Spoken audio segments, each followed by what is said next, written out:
Hello, আবার দেখা হলো। গত কয়েকদিন থেকে আমরা ধারাবাহিকভাবে টেন্সের ক্লাস করে যাচ্ছি। তো আগের দিনগুলোতে ইনডেফিনাইট টেন্স হয়েছে, আর কন্টিনিউয়াস টেন্সটা হয়েছে। আজকে আমরা যেটা করব সেটা হচ্ছে প্রেজেন্ট পারফেক্ট কন্টিনিউয়াস টেন্সটা করব। আগের দিনগুলোতে যেমন আমরা প্রেজেন্ট টেন্স পাস্ট টেন্স একসাথে করছিলাম, আজকে আমরা সেটা করব না। আজকে আমরা প্রেজেন্ট পারফেক্ট টেন্সটাই করব। পারফেক্ট কন্টিনিউয়াস টেন্স যেটা, প্রেজেন্ট পারফেক্ট পাস্ট পারফেক্ট যে টেন্সটা, সেটা ব্যাপারটা একটু অন্যরকম। তো সেই জন্য পাস্ট পারফেক্টের জন্য আমরা আলাদা আবার একটা ক্লাস করব। ওকে, আজকে তাহলে এটা দিয়ে শুরু করি। আচ্ছা, যেটা হচ্ছে যে প্রেজেন্ট পারফেক্ট টেন্স কখন হয়। প্রেজেন্ট পারফেক্ট টেন্স হচ্ছে, আমরা আগেই জেনেছি টেন্স মানে হচ্ছে কাজের সময়টাকে ভাগ করে নেওয়াটা হচ্ছে টেন্স। এবার বিভিন্ন কাজের সময়ের হিসেবে বিভিন্ন রকমের টেন্সগুলো আমরা কি করি, ব্যবহার করে থাকি। যে কখন কোন কাজটা হচ্ছে সেই অনুযায়ী, বা কীরকমভাবে কাজটা হচ্ছে সেই অনুযায়ী টেন্সের ভাবটাকে আমরা টেন্সে ফেলে চেঞ্জ করে আমরা সেই কাজটা করে থাকি। আজকে যেটা করব সেটা হচ্ছে পারফেক্ট টেন্স। পারফেক্ট টেন্স কোনটা? পারফেক্ট টেন্স হচ্ছে প্রেজেন্ট পারফেক্ট টেন্স, সেটা হচ্ছে যে প্রেজেন্ট টেন্সে, অর্থাৎ বর্তমান সময়তে কোনো একটা কাজ ধরো তুমি করছো বা করা হয়ে গেছে, তোমার যেটা করছিলে করা হয়ে গেছে, এবং সেই কাজটা খুব বেশিক্ষণ আগে শেষ হয়ে যায়নি, কিন্তু তার একটা রেস থেকে গেছে, এবং সেই কাজটাকে আমরা কি করি, প্রেজেন্ট পারফেক্ট টেন্স দিয়ে সেই কাজটাকে আমরা ব্যাখ্যা করে থাকি।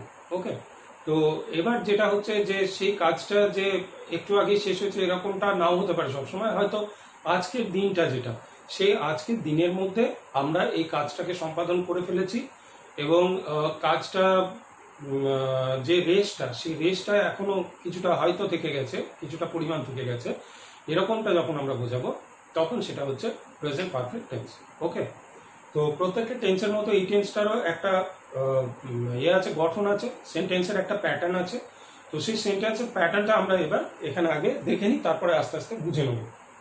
সেন্টেন্সের প্যাটার্নটা যেটা, সেটা হচ্ছে যে প্রথমে দেখো যেটা আসবে সেটা হচ্ছে ভার্বের, যেটা সাবজেক্ট ভার্ব এগ্রিমেন্ট ছোটবেলাতে আমরা যখন করি তখন আমরা দেখেছি যে বাক্যের প্রথমে সাবজেক্ট বসে, অর্থাৎ যে কাজটা করছে, যে মানুষটা কাজটা করছে সেই মানুষটা প্রথমে এসে বসে। মানুষটা বা যে জিনিসটার মাধ্যমে কাজ হচ্ছে সে বাক্যে প্রথমে বসে।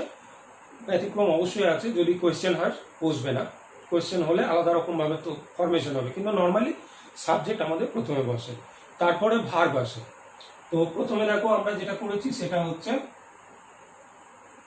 প্রথমে আমরা সাবজেক্টটা বসিয়েছি, এবং এখানেও সাবজেক্ট প্রথমে বসেছে। সাবজেক্টের পরে কি আসছে, পারফেক্ট টেন্সের চিহ্ন যেটা, সেটা মানে সব থেকে বড় চিহ্ন যেটা, সেটা হচ্ছে হ্যাভ আর হ্যাজ এর ব্যবহার। হ্যাভ হ্যাজ মানেই যে পারফেক্ট টেন্স সেটা নয়। যেমন আই হ্যাভ এ পেন যদি বলি, তার মানে আমার একটা কলম আছে, এটা কিন্তু পারফেক্ট টেন্সের ব্যবহার নয়, এটা ইনডেফিনিট টেন্সের মধ্যেই পড়ে যাবে। কিন্তু যদি বলি যে আই হ্যাভ হ্যাজ, আমরা পরে আসছি, ওটা সাবজেক্টের সাথে হ্যাভ আসবে অথবা হ্যাজ আসবে, এবং তারপরে যেটা হবে, হ্যাভ আর হ্যাজের পরে মেন ভার্বটা বসবে, এবং মেন ভার্বের সাথে কি হবে, মেন ভার্বটা প্লেন মেন ভার্বটা বসে যাবে না, মেন ভার্বের পাস্ট পার্টিসিপলের ফর্মটা হবে। পাস্ট পার্টিসিপল বলতে ভার্বের যেটা থার্ড ফর্ম, অর্থাৎ 3 নম্বর যে ফর্মটা, সেই 3 নম্বর ফর্মটা কিন্তু বসবে। অর্থাৎ 3 নম্বর ফর্ম বলতে কোনটা বুঝি, আমরা যখন ভার্বগুলো তৈরি করি, বই থেকে যখন মেমোরাইজ করি, তখন আমরা দেখি যে প্রত্যেকটা ভার্বের 3টে করে ফর্ম থাকে, একটা প্রেজেন্ট, একটা পাস্ট, আর একটা হচ্ছে পাস্ট পার্টিসিপল। তো যেমন ধরো গো ভার্বটা যদি নিই, গোটা প্রেজেন্ট টেন্সে, পাস্ট টেন্সে কি আসে, ওয়েন্ট আসে, আর পাস্ট পার্টিসিপলে আসে গান। একই রকমভাবে ডু, ডিড, ডান। যদি বলি লাফ, হাসা, তাহলে লাফ, লাফট, লাফট।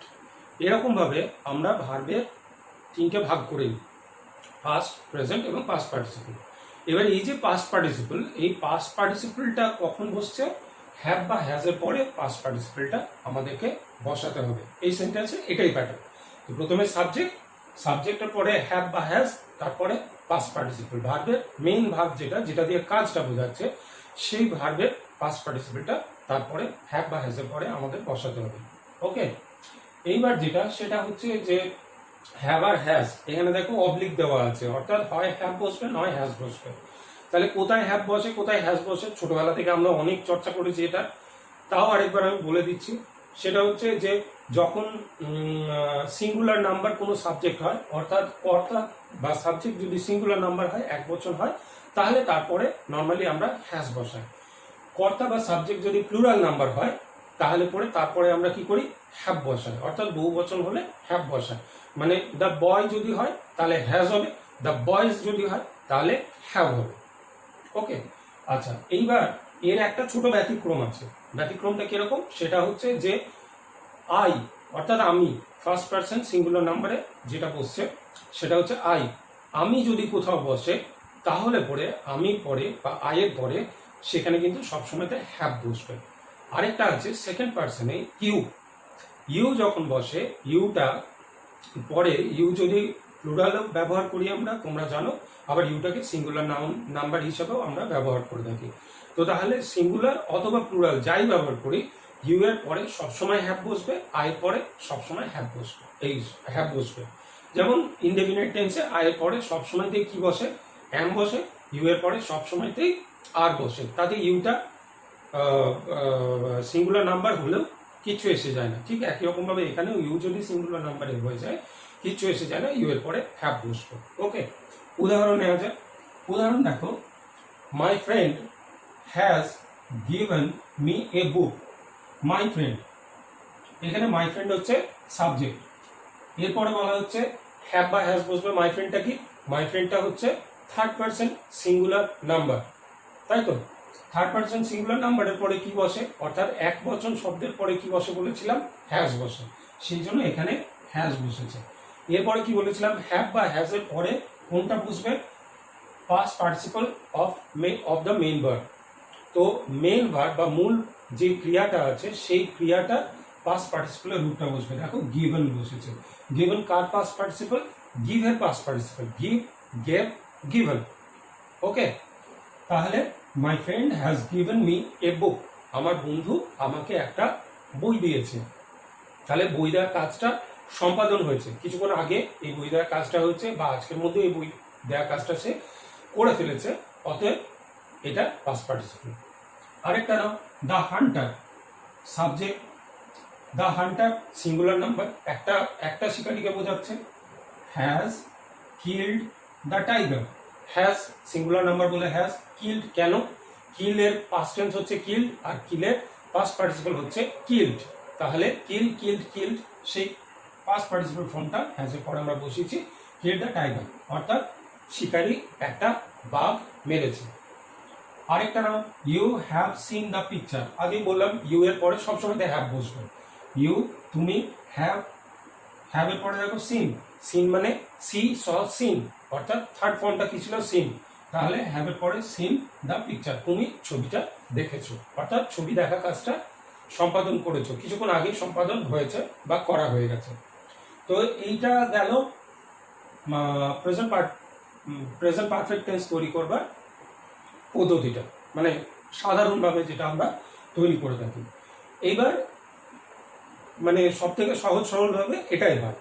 এইবারে আমরা কি আসবো, একটু জটিল জায়গাতে ঢুকে যাব।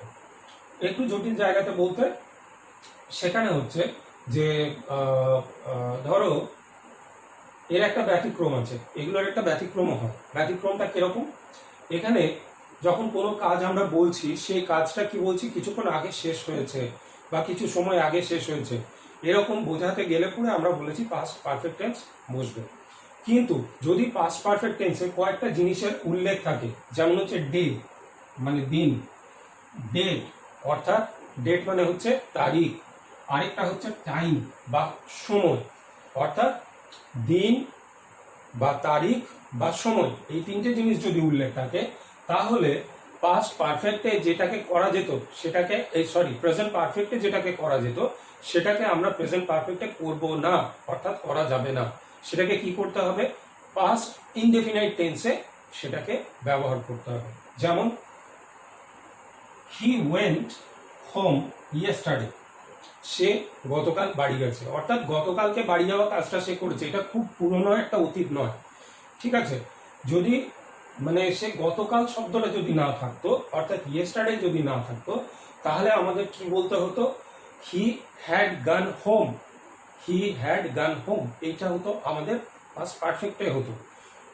সরি সরি, আমি ভুল বললাম, হি হ্যাজ গান হোম, অর্থাৎ প্রেজেন্ট পারফেক্টে এটা আসতো। কিন্তু যখনই আমরা ইয়েস্টারডে এটা মেনশন করে দিয়েছি, অর্থাৎ দিনটাকে, একটা দিনকে, সময়কে মেনশন করেছি, ইয়েস্টারডে মানে গতকাল ছিল, সময়টাকে মেনশন করে দিয়েছি, সেই জন্য তখন কি হয়েছে, এখানে হি হ্যাজ গান এটা আর হয়নি, সরাসরি ইনডেফিনাইটে নিয়ে গিয়ে হি ওয়েন্ট হোম ইয়েস্টারডে এইভাবে আমাদের করতে হয়েছে। অথবা ধরো Naren came here on Sunday last, Naren এখানে গত রবিবার দিনকে এসেছিল, তো নরেনের গত রবিবারে আসা কাজটা সম্পাদন হয়েছিল এবং তার রেসটা কিন্তু এখনো আমার মধ্যে থেকে গেছে, সে এসে কি করেছিল না করেছিল সেই সমস্ত কিছু বিষয় নিয়ে। তো তাহলে পরে বলা উচিত ছিল Naren has come here on Sunday last, এইটা বলা উচিত ছিল, Naren has come here on Sunday last এটা বলা উচিত ছিল। কিন্তু যেহেতু সানডে লাস্ট এটা একটা নির্দিষ্ট দিনকে মেনশন করে দিচ্ছে, তাহলে আমরা কি বলেছিলাম, নির্দিষ্ট দিন, নির্দিষ্ট সময় বা নির্দিষ্ট কোনো তারিখ যদি হয় তাহলে সেখানে আমরা প্রেজেন্ট পারফেক্ট টেন্স ব্যবহার করব না। অতএব এখানে প্রেজেন্ট পারফেক্ট টেন্স হবে না, এটাকে ইনডেফিনাইটে ফেলে আমাদের কি করতে হবে, Naren came here on Sunday last, Naren এখানে গত রবিবারে এসেছিল। ঠিক আছে, মনে রাখা বলতে, ব্যতিক্রম বলতে এইটুকুই, বিশেষ কিছু না, শুধু এটা মনে রাখবে যে পাস্ট পারফেক্ট টেন্স যখন তোমরা ইউজ করবে কোনো লেখার ক্ষেত্রে বা কোনো কাজের ক্ষেত্রে, তাহলে পরে বা পরীক্ষার ক্ষেত্রেও যদি হয় তোমার মনে হচ্ছে যে পাস্ট পারফেক্ট টেন্স, তুমি কিন্তু কি খেয়াল করবে, সেটা হচ্ছে যে সময়, তারিখ অথবা দিন, এই তিনটে জিনিসের উল্লেখ আছে কিনা, যদি উল্লেখ থাকে তাহলে প্রেজেন্ট পারফেক্ট টেন্স কখনোই ওটা হবে না, সেটাকে পাস্ট ইনডেফিনাইটে ওটাকে কনভার্ট করে নিতে হবে। ওকে, বেশ, এইবারে আমরা অন্য আরেকটা পোর্শনে চলে আসি, সেটা হচ্ছে নেগেটিভ সেন্টেন্স। নেগেটিভ মানে না সূচক বাক্য। এবার তাহলে না সূচক বাক্য যখন আমরা তৈরি করব, না সূচক বাক্য তৈরি করতে গেলে কি করতে হয়, একটা নট বসাতে হয়। তাহলে নটটা কোথায় বসবে, নটটা বসবে, ধরো এখানে যেমন সাবজেক্ট ছিল, তারপরে হ্যাভার ছিল, তারপরে কি ছিল, ভার্বের পাস্ট পার্টিসিপেলটা ছিল, তাই তো। এইবার যখন আমাদেরকে নটটা বসাতে হবে তখন কি করতে হবে, এই হ্যাভ বা হ্যাজ আর পাস্ট পার্টিসিপল এই দুটোর মাঝখানে এনে কি করতে হবে, আমাদেরকে নটটা বসিয়ে দিতে হবে। বুঝতে পারা গেছে? তাহলে সেখানে বসালে এটা না সূচক বাক্য হবে। যেমন ধরো এখানে আমরা বলেছি I have not done it, I subject, তারপরে পার্টিসিপেলের নিয়ম, সরি পারফেক্টের নিয়ম অনুযায়ী হ্যাভ বা হ্যাজ বসতো, আই পরে হ্যাভ বসে, আমরা হ্যাভ বসিয়েছি, তারপরে আমরা কি করেছি, ডান ইট এই কথাটা বলেছি, কিন্তু যেহেতু এটা না সূচক সেই জন্য নটটাকে কি করেছি, খেয়াল করে দেখো, নটটাকে আমরা হ্যাভ আর যে ভার্বের যে পাস্ট পার্টিসিপল সেই দুটোর মাঝখানে আমরা নটটাকে বসিয়েছি, তাহলে আই হ্যাভ নট ডান ইট এটা আমরা বলছি, অর্থাৎ আমি এই কাজটা করিনি। যদি নটটা না থাকতো তাহলে কি হতো, আই হ্যাভ ডান ইট আমি এই কাজটা করেছি, নট আছে, আই হ্যাভ নট ডান ইট আমি এই কাজটা করিনি। ওকে, বুঝতে পেরে গেছে? তাহলে হ্যাভ আর ডান মানে হ্যাভ আর মেন ভার্ব এই দুটোর মাঝখানে নট বসালে পরে কি হবে, পারফেক্ট টেন্সে নেগেটিভ সেন্টেন্সটা আমরা তৈরি করতে পারবো বা না সূচক বাক্যটা তৈরি করতে পারবো। আরেকটা উদাহরণ নেওয়া যাক, হি হ্যাজ নট ইটেন। হি হচ্ছে থার্ড পার্সন সিঙ্গুলার নাম্বার, তারপরে হ্যাজ বসবার কথা, হ্যাজ বসিয়েছি, তারপরে দেখো ভার্বের পাস্ট পার্টিসিপল যেটা ছিল ইটেন, ইট, এট, ইটেন, এইটা ফর্মের লাস্ট স্টেপটা তাহলে ইটেন। এবার ইটেন যখন হয়েছে মাঝখানে দেখো হ্যাজ ইটেন, তার মাঝখানে কি করেছি আমরা, নট বসিয়ে দিয়েছি, তাহলে হি হ্যাজ নট ইটেন যখন আমরা বলছি তার মানে সে খাওয়া কাজটা করেনি, অর্থাৎ সে খায়নি। তাহলে নটটা যদি না থাকতো তাহলে কি হতো, হি হ্যাজ ইটেন সে খেয়েছে, আর হি হ্যাজ নট ইটেন সে খায়নি। একই রকমভাবে তোমরা কি করতে পারো, অন্যান্য যে উদাহরণগুলো আগে নিলাম, যেমন my friend has given me a book, এটা যেমন বলেছিল, তো সেখানে কি করতে পারো, যদি এটাকে নেগেটিভ করতে চাও, না সূচক করতে চাও, তাহলে কি করবে, মাই ফ্রেন্ড হ্যাজ, এইখানে একটা নট বসে যাবে, তাহলে হ্যাজ নট এই জায়গাতে একটা নট এনে দিতে হবে, তাহলে has not given me a book, তাহলে আমার বন্ধু আমাকে একটা বই দেয়নি। আবার এখানেও the hunter has not kill the tiger, তাহলে শিকারী বাঘটাকে হত্যা করেনি। একই রকমভাবে you have seen the picture, তুমি ছবিটা দেখেছো, তাহলে you have not seen the picture যদি করে দিই এখানে, তাহলে পরে তুমি ছবিটা দেখোনি। ওকে, এইরকম ভাবে আমরা কি করতে পারি, নেগেটিভ সেন্টেন্স আমরা তৈরি করতে পারি পারফেক্ট টেন্সের ক্ষেত্রে। ওকে, এরপরে আরেকটা জিনিসে চলে আসি, সেটা হচ্ছে ইন্টারোগেটিভ সেন্টেন্স। ইন্টারোগেটিভ মানে আগের দিনকেও আমরা বলেছিলাম, সেটা হচ্ছে প্রশ্নবোধক বাক্য। তো এই প্রশ্নবোধক বাক্য যখন আমরা তৈরি করব, তখন কি করব, তার একটা আলাদা একটু নিয়ম আছে। যেমন আমরা যখন এগুলো করছিলাম, এই বাক্যগুলো তৈরি করেছি, তখন আমরা কি করেছি, subject have has past participle ভার্বে এটা করেছি। এখানে কি হবে, হ্যাভ আর হ্যাজটাকে এগিয়ে নিয়ে চলে আসতে হবে সাবজেক্টের আগে।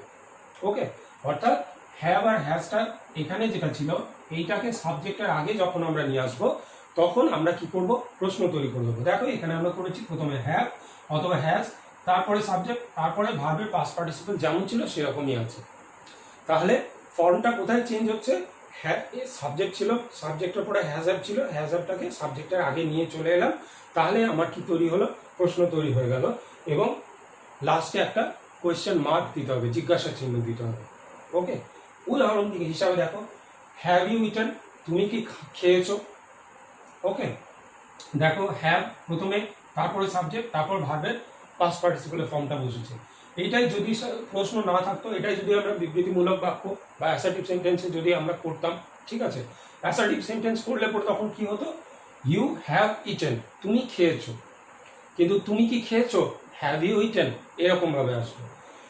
একই রকম ভাবে দেখো, হি হ্যাজ ডান ইট, সে এই কাজটা করেছে, এটা আমরা অ্যাসার্টিভ সেন্টেন্সে বলতাম। তাহলে যখন কোয়েশ্চেন করব, সেটাকে আমরা কি করব, হ্যাজ হি ডান ইট, দেখো করেছে, হ্যাজ প্রথমে, তারপরে সাবজেক্ট, তারপরে ভার্বের পাস্ট পার্টিসিপল ফর্মটা।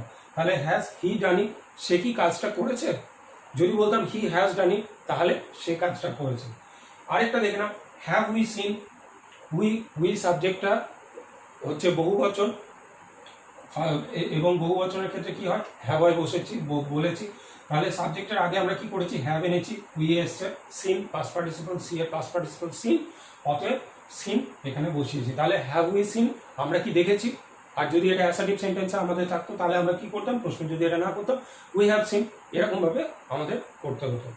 এবার এখানে যেটা বলে দিই, সেটা হচ্ছে যে এই ইন্টারোগেটিভ যখন আমরা তৈরি করছি, হ্যাভ হ্যাজ এগুলো দিয়ে যখন আমরা ইন্টারোগেটিভ সেন্টেন্সগুলো তৈরি করছি বা প্রশ্নবোধক বাক্যগুলো যখন আমরা তৈরি করছি, তখন যেটা মনে রাখবে সেটা হচ্ছে এই কোয়েশ্চেনগুলো হচ্ছে ইয়েস নো কোয়েশ্চেন, অর্থাৎ হ্যাঁ অথবা না, এই শব্দ দুটো দিয়ে কি করা যায়, প্রশ্ন করা যায়। যদি হ্যাঁ অথবা না দিয়ে প্রশ্ন না করা যায়, তাহলে সেটাকে কি দিয়ে প্রশ্ন করতে, মানে প্রশ্নের উত্তর না করা যায়, তাহলে আমাদের কি দিয়ে প্রশ্ন করতে হতো, WH দিয়ে করতে হতো, অর্থাৎ হু, what.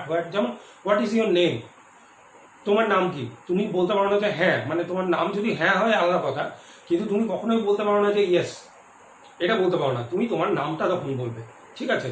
Where did you go, তুমি কোথায় গেছিলে, তুমি ইয়েস নো দিয়ে এটা উত্তর দিতে পারো না।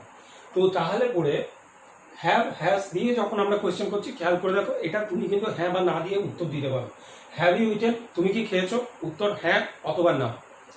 যদি বলি হ্যাজ হি ডান ইট, সে কি কাজটা করেছে, উত্তর ইয়েস হতে পারে অথবা না হতে পারে। হ্যাভ ইউ সিন, তুমি কি দেখেছো, উত্তর ইয়েস হতে পারে, না হতে পারে, বা নো হতে পারে। তো তাহলে পরে এগুলোতে কি দেখা গেল, যে ইয়েস নো কোয়েশ্চেন হলে পরে হ্যাভ হ্যাজ এগুলো দিয়ে আমরা যে কোয়েশ্চেনগুলো তৈরি করছি, এগুলোকে কি বলা হয়, ইয়েস নো কোয়েশ্চেন বলা হয়। আগের দিনও যেমন আমরা ইন্ডেফিনাইটের ক্ষেত্রে দেখেছিলাম যে অ্যাম, ইজ, আর, ওয়াজ, ওয়্যার এগুলো দিয়ে কোয়েশ্চেন তৈরি করছিলাম, ওগুলো কিন্তু সিমিলারলি সবগুলো ইয়েস নো কোয়েশ্চেন, ঠিক আছে। আচ্ছা, এখানে এবার বাকি যে আগের উদাহরণগুলো আছে, এগুলোকেও চাইলে আমরা কি করতে পারি, ইন্টারোগেটিভ সেন্টেন্সে কনভার্ট করতে পারি, অ্যাসার্টিভ থেকে ইন্টারোগেটিভ করতে পারি। কিরকম, যেমন বলা আছে my friend has given me a book, এটাকে কি করতে পারি, has my friend given me a book, এটা করে দিতে পারি, তাহলে এটা আমার ইন্টারোগেটিভ হয়ে যায়। The hunter has killed the tiger, যদি হ্যাজটাকে আগিয়ে দিই, হান্টারের আগে করে দিই, has the Hunter killed the tiger, শিকারি কি বাঘটাকে মেরেছে, তাহলে ওটা কিন্তু প্রশ্ন হয়ে যাবে। You have seen the picture, তুমি ছবিটা দেখেছো, এটাকে যদি হ্যাভটাকে ইউ এর আগে নিয়ে চলে আসি, আগেটাতে যদি বসাই, তাহলে have you seen the picture, তুমি কি ছবিটা দেখেছো, বোঝা গেল। তাহলে কিভাবে প্রশ্ন তৈরি করতে হবে, তাহলে এইভাবে আমরা প্রশ্নগুলো তৈরি করব। এবার প্রশ্ন তৈরি করার ক্ষেত্রে আরেকটা জায়গা আছে একটু খটোমটো। সেই খটোমটো জায়গাটা কি, সেটা হচ্ছে যে প্রশ্নটা এতক্ষণ আমরা যে প্রশ্নগুলো করেছি খেয়াল করে দেখো, সেই প্রশ্নগুলো কি প্রশ্ন ছিল, সেই প্রশ্নগুলো হ্যাঁবাচক অর্থাৎ পজিটিভ সেন্টেন্সের মধ্যে ছিল, হ্যাঁবাচক প্রশ্ন ছিল, নেগেটিভ সেন্টেন্স ওগুলো ছিল না, নাবাচক ছিল না। তো তাহলে নাবাচকও তো প্রশ্ন হয়, যেমন হ্যাঁবাচক প্রশ্ন হয় সেরকম নাবাচকও প্রশ্ন হয়। নাবাচক প্রশ্ন হলে তখন আমরা কিভাবে তাহলে তার মানে সেটাকে আমরা বাক্যে অনুবাদ করব। দেখে নাও, ইন্টারোগেটিভ, নেগেটিভ। ইন্টারোগেটিভ মানে প্রশ্নবোধক, নেগেটিভ মানে হচ্ছে না সূচক, অর্থাৎ না সূচক প্রশ্ন যখন আমরা তৈরি করব। না সূচক প্রশ্ন তৈরি করতে গেলেও সে একই, সেটা হচ্ছে যেমন এখানে নট আমরা এনেছিলাম, ওই একইভাবে নট আনতে হবে। শুধু নট আনার ক্ষেত্রে দুটো জিনিস মনে রাখতে হবে। মনে রাখতে হবে কি, সেটা হচ্ছে সাবজেক্টটা কি আছে। যখন তুমি এটাকে প্রশ্ন তৈরি করবে, প্রশ্ন তৈরি করার সময় তুমি দেখবে সাবজেক্ট যদি নাউন আছে না সাবজেক্টে প্রোনাউন আছে। যদি সাবজেক্টটা নাউন হয় তাহলে কি হবে, আর যদি সাবজেক্টটা প্রোনাউন হয় তাহলে কি হবে, এইটাই হচ্ছে জায়গা। যদি সাবজেক্টটা প্রোনাউন হয় তাহলে নট কোথায় বসবে, নটটা সাবজেক্টের পরে বসবে, অর্থাৎ কর্তার পরে বসবে। যদি সাবজেক্টটা নাউন হয়, নট কোথায় বসবে, নট সাবজেক্টের আগে বসবে, অর্থাৎ নাউনের আগে বসবে। উদাহরণ দেখো, তাহলে আর একটু পরিষ্কার হবে। এখানে প্রথমটা আছে have they not reached home, তারা কি বাড়ি পৌঁছায়নি। ওকে, তো হ্যাভ দে, দে এই যে এটা হচ্ছে এখানে সাবজেক্ট। হ্যাভটা তো আমরা দেখেছি আগে, আমরা হ্যাভ আগিয়ে নিয়ে এসে পরে আমরা প্রশ্ন তৈরি করা শিখে গেছি। তো হ্যাভ প্রথমে দিয়েছি, এরপরে সাবজেক্ট দে, দেটা সাবজেক্ট। কেন না, যা বাড়ি পৌঁছানো যে কাজটা, তারা সেই কাজটা কে করছে, দে, অর্থাৎ তারা করছে। তো তারা যেহেতু কাজটা করছে, অতএব দে হচ্ছে এখানে সাবজেক্ট। তাহলে দে যখন এখানে সাবজেক্ট, এই সাবজেক্টটা কি, নাউন না প্রোনাউন? দে হচ্ছে pronoun, third person plural number, ঠিক আছে, থার্ড পার্সনে বহু বচন এটা। তো তাহলে দে এই যে সাবজেক্টটা আছে, দেটা যেহেতু প্রোনাউন, প্রোনাউনের পরে আমরা কি করব, নটটাকে প্রোনাউনের পরে বসাবো। ওকে, আরেকটা উদাহরণ দেখো, হ্যাজ হি নট কাম, সে কি আসেনি। তাহলে হিটা দেখো, হিটা কি আছে, হিটা আছে যে সে হচ্ছে, হি হচ্ছে third person singular number, singular number বলেই কিন্তু হ্যাজ হয়েছে আগে, অর্থাৎ হি এর সাথে হ্যাজ আসে, সেই জন্য প্রশ্ন করার সময় হ্যাজটা যেহেতু আগিয়ে দেওয়ার কথা, আমরা হ্যাজটা আগিয়ে দিয়েছি। তাহলে হ্যাজ হি নট কাম, নটটা কার পরে বসেছে, হি এর পরে বসেছে। কেন, হিটা হচ্ছে প্রোনাউন। ওকে, এইবারে দেখো, has not the man come, has not the man come, লোকটা কি আসেনি, অর্থাৎ একই, দুটো কিন্তু উদাহরণ একই, অলমোস্ট একই উদাহরণ। খেয়াল করে দেখো, হি এইটাও ছিল থার্ড পার্সন সিঙ্গুলার নাম্বার, এখানে সাবজেক্ট কে আছে, দি ম্যান, ম্যানটাও কিন্তু কি থার্ড পার্সন সিঙ্গুলার নাম্বার। ওকে, একজনকে বোঝাচ্ছে। হি এর আগেও কিন্তু হ্যাজ এসছে, ম্যানের আগেও কিন্তু হ্যাজ এসছে, বদলেছে কোনটার জায়গা, সেটা হচ্ছে নটের জায়গা বদলেছে। দেখো, নটটা হি এর পরে ছিল, আর এখানে নট কার আগে আছে, নট দি ম্যানের আগে আছে। দি ম্যানের আগে কেন আছে, তার কারণ এই ম্যানটা হচ্ছে নাউন, অর্থাৎ নাউন বা নামপদ যদি হয় তাহলে পরে নট কি করতে হবে, প্রশ্ন করার সময় তার আগে বসাতে হবে। আর যদি, অর্থাৎ ম্যান যেহেতু এখানে সাবজেক্ট, সাবজেক্টটা যেহেতু নাউন, নাউনের আগে আমাদেরকে কি করতে হবে, নট বসাতে হবে। এই ম্যানের জায়গাতে হি যখন ছিল সাবজেক্ট হিসাবে, তখন হিটা যেহেতু প্রোনাউন ছিল, আমরা নটটাকে কি করেছিলাম, হি এর পরে বসিয়েছিলাম। ওকে, আরেকটা দেখো, has not Rabi helped you, এখানেও দেখো রবি, এখানে সাহায্য করা কাজটা কে করছে, রবি, মানে করবে বা করেছে বা করেনি সেটা হচ্ছে রবি। তাহলে has not Rabi helped you, Robi কি তোমাকে সাহায্য করেনি এটা বলছে। তাহলে মূল কাজটার সাথে রবি যুক্ত, রবি এখানে কি হচ্ছে, রবি এখানে সাবজেক্ট, তাই তো, রবি আমাদের সাবজেক্ট এখানে। এবার এই সাবজেক্টটা কি, সাবজেক্টটা হচ্ছে নাউন। তাহলে সাবজেক্ট যদি নাউন হয় তাহলে আমাদের নিয়ম কি বলেছিলাম, নট কোথায় বসবে, নাউনের আগে বসবে। তাহলে has not Rabi helped you, তাহলে হ্যাজ আর রবির মাঝখানে নট বসে গেল। ওকে, এইটাই যদি রবি না হয়ে হি হতো, সি হতো, তাহলে পরে নটটা কি হতো, নটটা অন্য জায়গায় পেছনে, সাবজেক্টের পেছনে আসতো, অর্থাৎ has she not helped you, has he not helped you, has they not helped you, এইভাবে আসতো। কিন্তু যেহেতু এখানে ববিটা নাউন, নাউন বলেই নটটা কি হয়েছে তার আগে চলে এসছে। ওকে, আমাদের আজকের লেসন এই পর্যন্তই। তোমরা এটা ভালো করে দেখো, যদি কিছু প্রশ্ন থাকবে অবশ্যই আমাকে করবে। I am always for you there. Okay, আজকের মতো টাটা।